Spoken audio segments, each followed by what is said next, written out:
at all. Now, I heard from you late yesterday that this judicial review that's been going on has been basically dismissed by a judge. Tell us what you were trying to get and what's actually happened. Well, the judgment yesterday, as you know, I was hugely disappointed, and in fact, I think I swore more than Dominic Cummings when the news came through, you know. Yeah. But it was a real kick in the teeth, as William Paton, the main petitioner, said.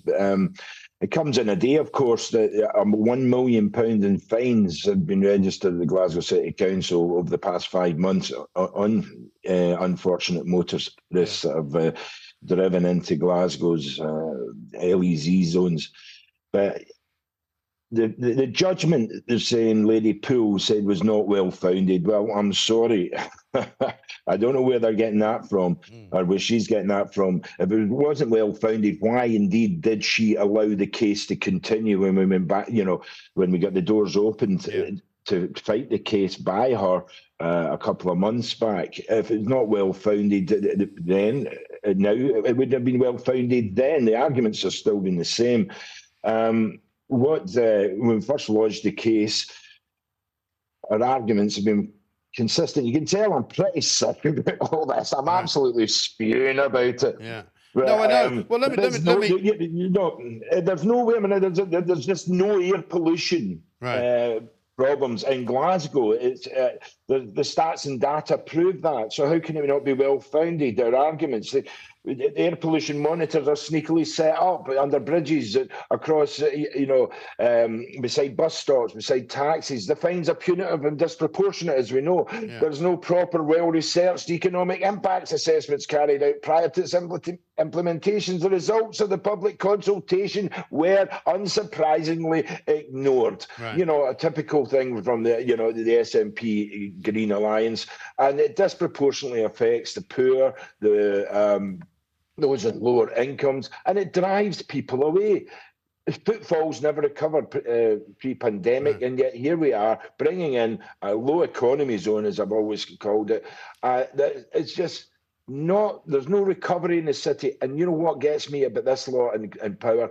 Why did they not offer exemptions for a business like William Paton's, who could lose his business here, exactly. and go under. And let's just recap. Let's just recap, Donald, because William Paton, not everybody will know, is a business that's been in Glasgow for decades, right? 60 years. It's a car repair business. People drive into town to get their cars fixed by this guy, but he is just inside the ULEZ zone by 20 yards or something ridiculous, and so now people are not going to give him their business because they don't want to pay a fine to take their car in there. And presumably also, if you did have your car in there and they had to keep moving it backwards and forwards and parking it somewhere, they'd probably have to pay the ULEZ every day, wouldn't they? The fine.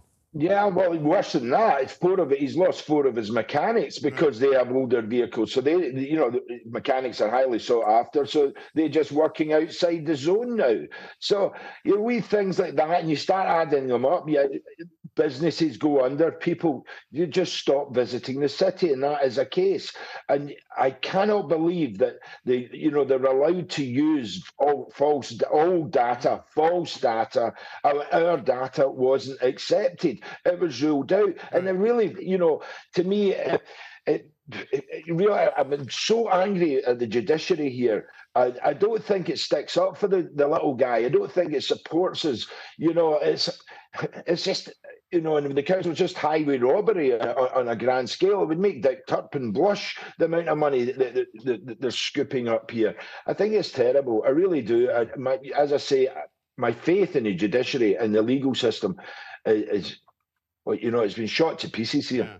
And I mean, have you got any option to take it further? What's the decision likely to be made on that?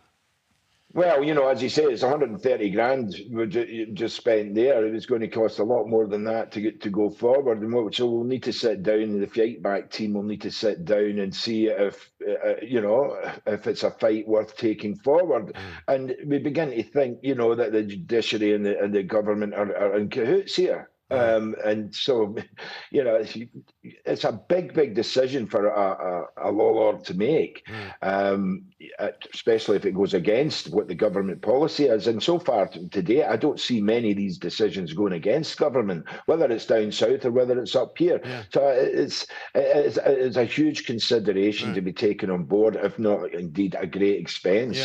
Well, this is what we were told. You know, we discovered yesterday that TfL, Transport for London, is raking in £715,000 a day because 57,000 car drivers are paying the £12.50 to drive in the expanded zone.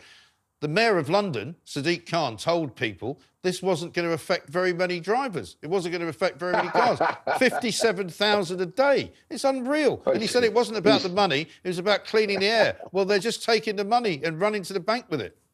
What they like, I mean, the noses just keep growing, don't they? I mean, straight out there. I mean, honest to God, this is about money. This is about raising revenue. This is not about air pollution. This is not about improving people's health. You know, it's the bedwetters out there, the virtue signalers. They're all saying, "Oh yeah, the asthma deaths to asthma." There's not one case been absolutely written down. Even the national records of Scotland, there's nothing to suggest that asthma is a big problem or a major killer. And so, you know, I don't believe a word of it. I just think they use this as a way of raising revenue. But, you know, as you can tell, I am fizzing, I'm sick. Why are we always fighting, Mike? Why do we always have to fight these people? Why can't they just sit down and, you know, we come to a compromise?